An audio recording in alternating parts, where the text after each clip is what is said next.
তোমার ইচ্ছা যেছে কি এই জগতে তুমি স্বর্গ থেকে আশীর্বাদ করো, আমি যেন পারি তোমার এই সিংহাসনের মান মর্যাদা অক্ষুণ্ণ রাখতে পিতা। মন্ত্রী মহাশয়, মহারাজ, আমি প্রথম যৌবনে সিংহাসন আরোহণ করেছি। আমি সিংহাসনে বসতে না বসতে জানতে পেরেছি আমার রাজ ভান্ডার শূন্য হতে চলেছে। প্রজারা নাকি 3 বৎসর ধরে রাজ ভান্ডারে রাজ কর জমা দিচ্ছে না, এই সত্য নাকি?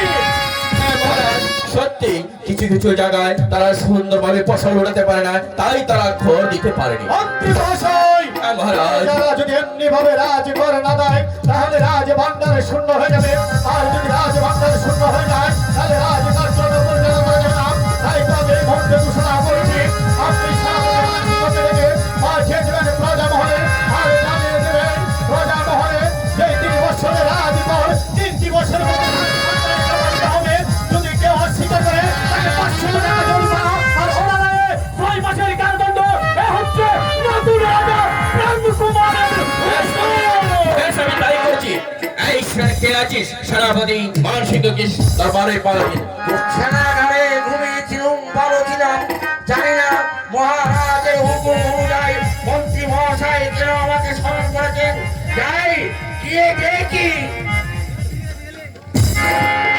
মন্ত্রী মহাশয়, সেনাপতি মানসিংহ, মন্ত্রী মহাশয় আমাকে কেন স্মরণ করা হচ্ছে? আমাদের নতুন রাজার আদেশ, যাদের কর বাকি রয়েছে তাদেরকে সমাজে কর তুলে আদায় করে 3 দিনের মধ্যে এই রাজকোষাগারে জমা করতে হবে।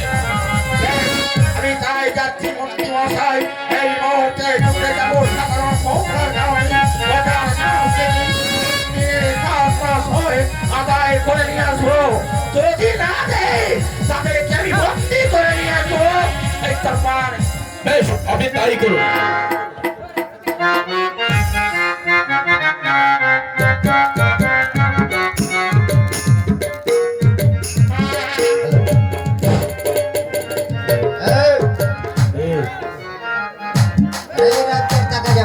কেন ভাই?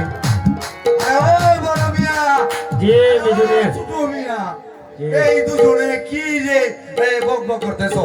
ওইদিকে আমাকে ওই রাজ্যের কোন খবর পাইছো? আরে এই রাজ্যের খবর পাই নাই। আমরা কি এই রাজ্যে থাকবো না চলে যাব? চলে যাব। চলে যাব। চলে যাব।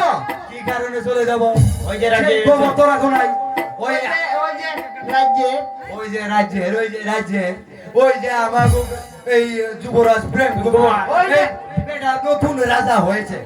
তো বেটারে আমরা রাজ করে দেবো না? বেটার রাজ্যে যত কথা ছোট লোকে ফল দ্বারা কি করে খাও খাবে বানাও, ছোট লোককে খাও তিনি খাও কি করে আড়াই রাখতে হয় নাকি? 3 মহলের 3 জন মরলকে আমি একের সাথে পেয়েছি।